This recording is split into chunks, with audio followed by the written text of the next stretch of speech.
Welcome back to another episode of the Hey Coach podcast here on WEOL in partnership with the Chronicle Telegram right here on the CT YouTube channel. Make sure you like, subscribe, leave a comment, do all that fun stuff down below. Let's talk some Wellington Little Lady Dukes softball with head coach of their undefeated and championship-winning Farm Major Lorain County softball team. It's Coach Lauren Diedrick, and again, she coaches the Wellington Little Lady Dukes. Coach, you guys went 17-0. You guys bring home the championship. You paraded around town this past weekend. So you and the kids, you guys got to be on cloud nine right now, huh? Thanks for joining me today. Appreciate it. Oh, thanks for having me, Rocco. Yeah, we are on cloud nine. It's been kind of a whirlwind month, but it's been super fun. Yeah, definitely Awesome. cloud nine.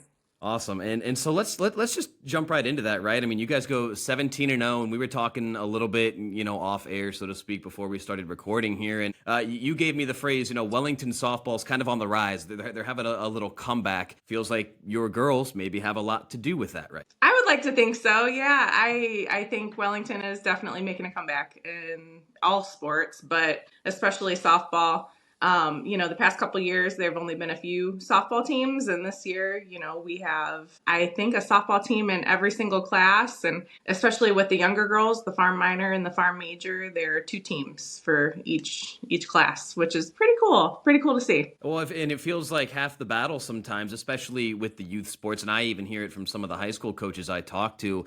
It's just numbers, right? It's just getting kids to come out and play and to come back. And in the email that you had forwarded me last night, it seems like that's a big priority for you, Coach. It's just making sure the kids, if nothing else, they have a great experience and they want to come back next season and do the same thing. Absolutely, yeah. I came into the season, not having many expectations, but I told the girls and I told my assistant coaches, I'm like, in the parents, there's two goals here. One is to lay the foundation, work on fundamentals so they get to know and love the game. And secondly, let's have fun.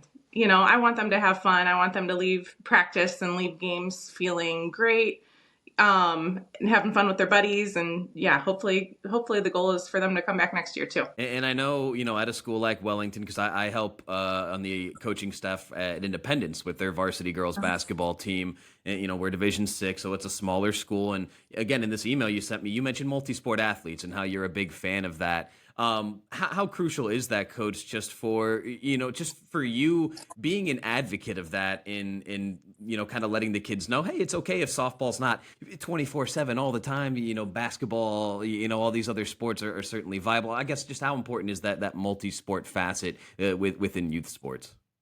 I mean, I grew up playing multiple sports and it taught me so much, and I want that for them too. I see kids in other communities and even kids in our community at 7, 8, 9 years old specializing and focusing on one sport, and that's okay. That might be absolutely for them, but for most kids, they just want to go out and have fun with their friends. So why not? Why not try all the different sports? Yeah. I'm a big fan of that. It makes them a more well-rounded athlete, makes them a better competitor in my eyes. So, well, and there's all kinds of sports science and different articles that come out about that sort of thing, and with injuries and things, and maybe that'll apply to the girls you coach specifically as they get older. But that's neither here nor there. You also mentioned team atmosphere and kind of that culture within a team. How big was that this year for your girls? I mean, you guys go 17-0. I imagine these girls are all pretty darn good friends with one another at this point, if they weren't already. They are. And yeah, a lot of them were good friends, but I wanted to make sure that it was a positive and encouraging atmosphere. I mean, from coaches down. So for me and my assistant coaches, it kind of starts with us, with the encouragement, the positivity. For myself, I mean, I'm a mom of 2. Have a lot of stresses at home and outside of softball, but when I'm there, I want to be where my feet are. I want to be 100% there for the kids, having fun, put the stresses aside. They'll still be there when we leave the field. And the girls too, I'm sure they have other things going on, but when they come to practice and when they come to games, I want them to just have a positive experience. So. Awesome. I think Fantastic. We've accomplished that. I don't know. I had a couple friends that came to our tournament games, and they were like, man, you guys have a lot of fun in there. The girls are cheering, they're decorating the dugout and just goofing around, which I love. That's awesome. Well, that's what it's all about, right? Yeah. And so let's keep talking about these girls, because again, in this email, you said you'd mentioned to your assistant coach Heather at one of your opening practices that you thought you could win it all this season, and lo and behold, a couple months later, weeks later, whatever, that ends up happening. Did you mean that when you told her that, or was that just kind of a ha ha he he? Let's throw this out there and see what happens. Well, we have older girls in the division. There are some younger teams. Most of our girls have been there at least 2 years. Okay.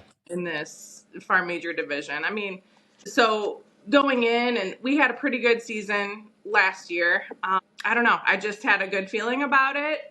Some of the tougher teams that gave us trouble last year had moved up. They had to age up. So I thought we had a good chance. But then, we were, of course, inside. It rained so much this spring. So we had a ton of indoor practices. I think we canceled 12 of our outdoor practices because of rain. Like, it was just a crazy season. That was never my main goal going in. Sure. But, seeing these girls and how well they get along and just how hard they work. I believed in them. I've believed in them all season. So. Well, and just kind of looking at the schedule, because you were kind enough to send all the scores from you guys, and, just kind of looking at some of the different finals, there were certainly some bigger margins of victory for you guys throughout the season, no question, but there were some close ones as well. Risinger Farms 2025, you guys etch out a 1-run victory. Your championship win, I believe, what was a 2-run victory, 9-7. So how was that dynamic throughout the season, Coach? I mean, these girls, again, they're I don't want to say beating up on some teams, but they're getting some big wins, but then they're also, kind of fighting for some close ones as well. Yeah, I'm glad we had some close ones. And it would have been fine if we would have lost some games. Of course I want to win. I'm competitive, but I'm never going to compete or try to win to the point where it hurts the girls' hearts. Mm-hmm. You know what I mean? Mm-hmm. But yeah, we had some close ones, and I think that actually helped us in the tournaments because those girls were able to work through some of that stress and pressure, especially our pitchers, our girls that pitch. They were able to work themselves out of some sticky situations with bases loaded, and just kind of having a rough game. But so I think overall that helped, but there were some fun ones too. I may be kind of putting you on the spot here with this one, but I'll go ahead and ask anyway. Looking back at this season, I'm sure there are just a million memorable moments for you and your staff and your girls. Are there any or a couple that stand out to you that you can look back on and say, okay, wow, like this moment really defines this team and this is what these girls are all about? Were there moments like that where you kind of had to stop and think like, okay, wow, these girls are really, this is a special group? Yeah. So there's one game in particular that stands out to me. It was against a Grafton team. We ended up winning by 1. So it was very close the whole time. I mean, they really wanted it as much as we did, but it was one of those 95-degree days, humid, huggy, like we had parents bringing the coolers full of ice water with the washcloths, like just, trying to keep the girls cooled down. We had a ton of timeouts and whatever, just trying to take care of the girls. But also at the same time, we had to get the game in, right?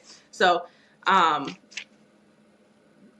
feel like we could have gotten so beat down by that and so tired. But in that last inning, when it was close, I think it was tied, the girls started cheering louder than I've heard them cheer all season. Oh. It was so cool to me. Like coaching third base, looking over, and they're just in the dugout, dancing, jumping up and down. Part of me is like, save your energy. But it was cool to see because they wanted it. They had everything stacked against them, including the weather, and they came out and did it. And it was one of our brand new girls it was her first season of softball. She ended up hitting that game-winning hit. It was so cool. Wow. Storybook type stuff. Yeah. That's really cool. We had a lot of moments like that this season. It was cool. That is really cool. So with those moments, Coach, I mean, because I know this now being in the coaching realm, like none of us do this full time, right? Like this is just something we all kind of enjoy doing. And you do it twice with your son's team as well, obviously with your daughter's softball team. Just how important are those moments for you as a coach to just kind of remind yourself of just like how worth it this can be and how much fun it is coaching a group of kids, whether it's high school, whether it's the 7, 8, and 9-year-olds that you have. Just how crucial are those moments to you as a coach? I mean, it's everything. It's why we come back, right? Yeah. Those light bulb moments, seeing these girls play their first season ever and doing things like that. I like you said, I coach my son. He's 5, so coach 5 and 6-year-old farm minor baseball. Seeing the light bulb moments with them and building their confidence and just seeing how much fun they have. It makes it worth it because you're right. We don't get paid. It's volunteer position and it's a lot. I mean, it's a lot. I put in a lot of hours between the scheduling and lineups and practice plans and researching practice plans, what'll help. So anyways, it's moments like those that definitely makes it worth it. Well, and I'm sure, as you know, it doesn't really just stop at the practice field or at the game side either. It comes home with us a lot too. The late night anxiety, thinking about different things for the next game or whatever. So no, I definitely get it. I definitely get it. I want to ask about this parade again real quick that you guys had this past Sunday. I mean, just we were talking about how cool of an experience it was for you. The looks on the girls' faces, I'm sure, as they're being paraded around town, that had to be an experience, second to none for some of them. It was very cool. So there were 2 teams in Wellington that went to the state championship. Our team and then boys baseball team. Class EE. And so actually pretty cool. One of my assistant coaches, Corey Nellis, he's the head coach of the boys. Okay. So he had, both of his kids in the state championship. So anyways, we paraded with the boys team and with our team through town. It was the first year that I know that we've done this. I mean, I don't think that there's been a state championship in Wellington for a number of years. So wasn't sure what to expect. We had police and fire escort and had some parents in the parade, but I'm like, what if, in the back of my head, I'm like, what if nobody shows up? Right. For the girls, it's cool just riding behind the fire truck, whatever. But there were so many people that came out. I mean, Wellington's a small community and people showed up. There were people on every corner. There were people all the way down from the high school to the center of town. It was so cool. That's awesome. The girls loved it. Yeah. No, fantastic. And like I told you, I've just not just recently. I've been in Lorain County a couple of years now, but there really is something special to towns like a Wellington and some of our other communities throughout Lorain County that are just exactly like that. Maybe a small community, but boy, you give them something to show up for, and they'll show up. So that's really cool. That's really cool. Thank you. Kind of just looking forward, I guess. So, there is kind of a next step, but probably for your older girls, they'll be moving on to the next class, which was Class A, I think you told me, right? Yeah. In which you talked about your team, kind of some older girls. So I'm guessing you have more than just a couple heading up to Class A. So what's kind of maybe expectations for next year? I know that's way off in the distance. You guys are still enjoying what just happened, One right? thing at a time, Rocco. Sure. One thing at a time. No. Yeah, we do have probably half the team, or a little more than half the team, will have to age up to Class A. So right now we're 3 innings of coach pitch, 3 innings of kid pitch. So we've been developing pitchers and preparing for that. Mm-hmm. So next year it will be all kid pitch. Right now we have coaches that are able to be on the field with them when they're on defense. Okay. And things, extra things to make sure that we're really building the foundation for them. So next year, all of that goes away. We can start stealing bases and the drop third strike thing. So there's a lot of rule changes, a lot more kid pitch. So yeah, I'm hoping most of our team will stick together. I've talked to a couple parents who plan to move up with us. And we'll just see how it goes. But Wellington is doing a fall ball league. I know there are a handful of our girls that are playing, but we also have the majority that play soccer too. Okay. So, it's hard.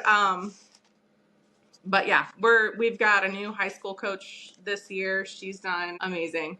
Michelle Davison, and she's putting on open gyms and I know she's got clinics and pitching camps and all kinds of things lined up for the girls, for those who want it in the winter. Of course, if they want to, I'm all about it. But if they don't want to, or if their parents think it will burn them out for future, that's fine. Take your time off. You know what I mean? Yeah. I'd rather have them come back excited about it in the spring because it's a long season. We started early March Wow. with indoor practices, and it goes through tournaments in mid-July. So Jeez. it's a long season. Yeah, no kidding. You know, I'm okay if they take their time. You guys win a championship, and by golly, what, like a couple weeks later, these girls are back in school. Like, Yeah. oh my goodness, summer goes by like that, I guess. So it's a huge commitment. It really is. But they love it.